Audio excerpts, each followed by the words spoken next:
Free Beer Brian, and tonight we are making mead in the iGulu, which is supposed to make it super easy, and it does. So first step, this has been washed, but it needs to be sanitized. So take your Star San sanitizer,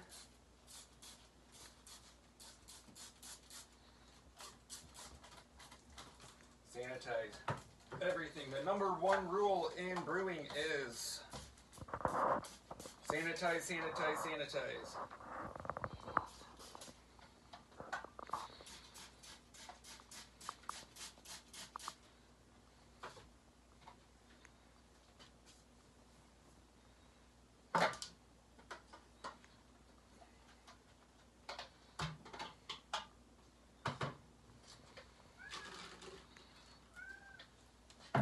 So, now the step one before step one was a hot water in a pot and set your honey in there. And we are doing, so these are 32 ounce, so 2 pounds each. We're going to do 1.5 in here. You want to do 3 pounds per gallon, and you put the honey there in the hot water just to help loosen it up so it pours easier. This first one, just dump it all in.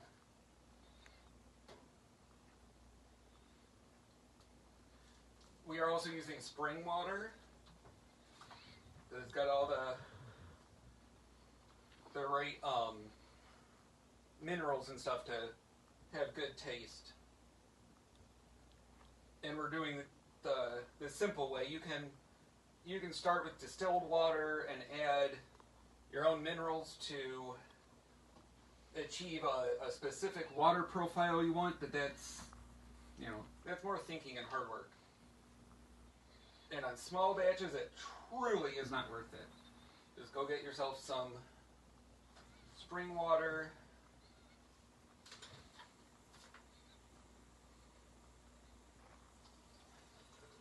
Pour a little into the honey bottle.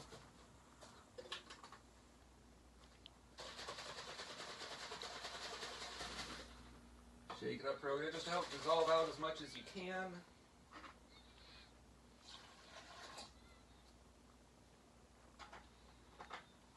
There we go. Now, we're going to add about half this water, or maybe not half. Let's go right about there.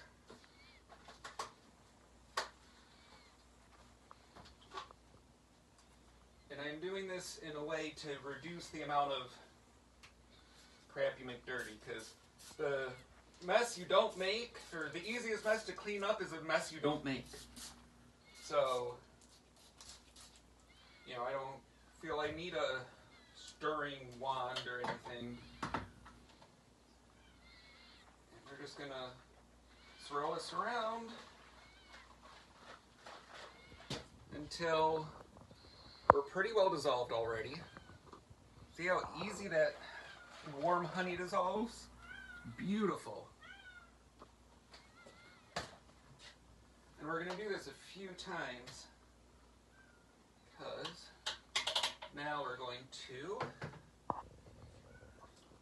grab our second jar, and if you want to be really thorough,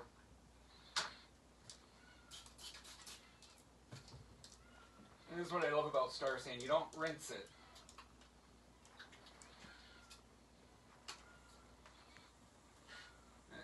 Half is going to be right there.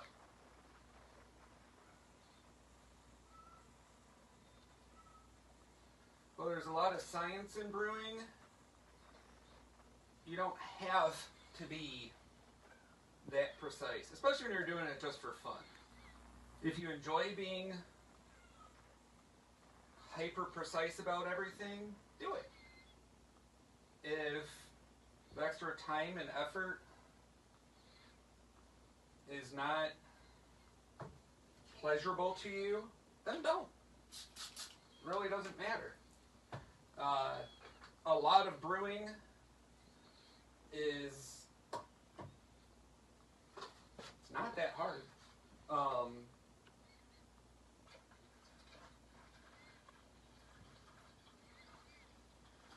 I mean, pretty much sugar, water, and yeast. You put those three things together, and you will get alcohol.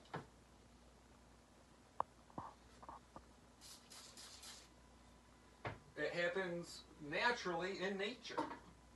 It's just the way it is. If you've got, you know, fruit like apples, apples will actually ferment just on their own.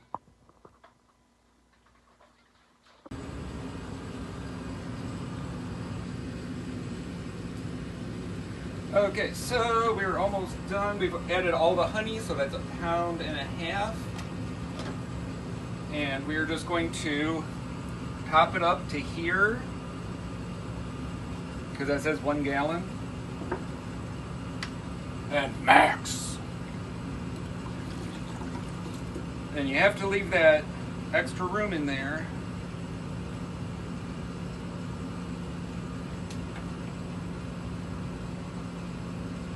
Huh. Oh, I guess that's honey has volume. Okay. There we go. I don't want to overfill it. See, I forgot to account for the volume of the honey, which is an amount. I guess about that much. Was that little bit. This will be enough volume for, because as it's fermenting, you get bubbling and yeast activity, and you need to leave this room for the krausen and stuff. So, hang that there. Spray off the outside of your package.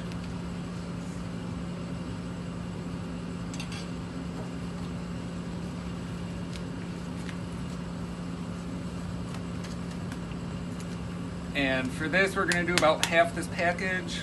This is Cellar Silence Berlin yeast.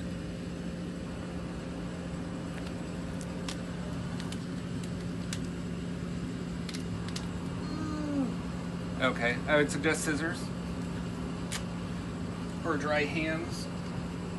So, half. Calibrating the scale. Okay.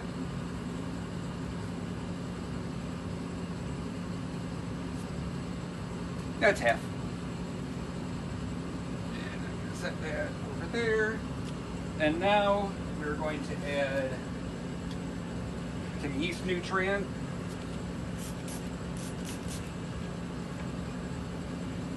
And the nutrient we're using today is Firm Fed from Cellar Science. It's a good all-around nutrient.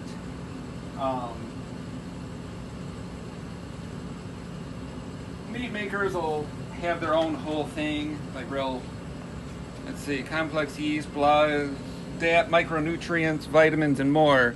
Use 1 gram per gallon.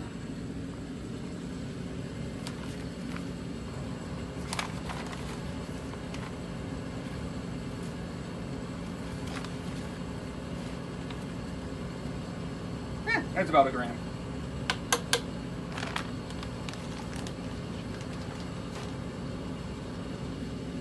It's not Coke. You don't have to like weigh it out like specifically to the gram. It's all good.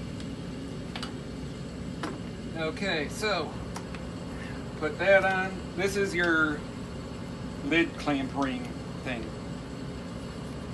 And we're gonna sanitize again, because you cannot over sanitize.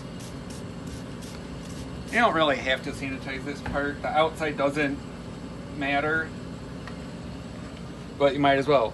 Make sure this is pushed all the way down, and this thing will slide right on, and it clamps and you can lift it up and down. And on here, just since we've got it out here where you can see it, this is the pressure release valve. You can see there's a little pressure in there just already. This is the gas in, because the machine has a cylinder on the back. This is a soda stream cylinder. Goes into a pressure regulator that's computer controlled. Comes up into here, into this thing. This clicks onto there. So this just sets right on down in here. You don't have to put this on right now, but I will, because this actually helps the machine know how much pressure is in here, so it'll come up on your display. And we don't need that right now. There's another tube that goes from here into here to out, but it's upstairs or something. So I'm not worried about that at the moment. Just give the lid a spray down real quick. Because if you've got the sanitizer spray bottle, you might as well just sanitize away. Like, I'm even just gonna spray the top off. Wipe down the whole machine. Which I did earlier, but I think I missed the lid. It looked a little dusty. Anyway, so I reach around the side, turn it on. Now, if you have one of their kits, right around here on this side, turn it this way so we can see it, and I'll turn on this light. There's RFID cards that come in the kits, and you just hold it here and it pops up a program. But because we're not using one of their kits,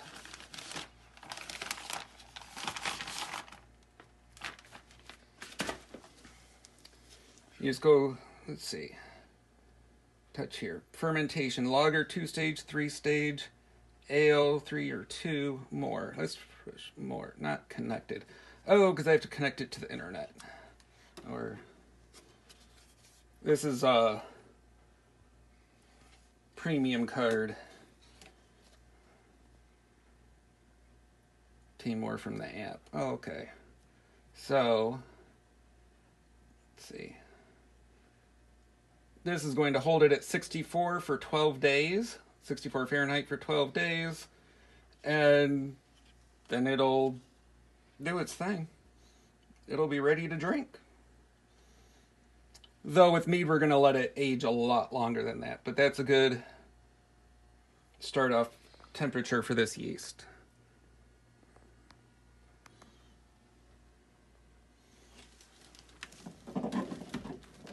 And then you'll see this, when it's done, this turns green. All right, well, that's how you start a batch of mead.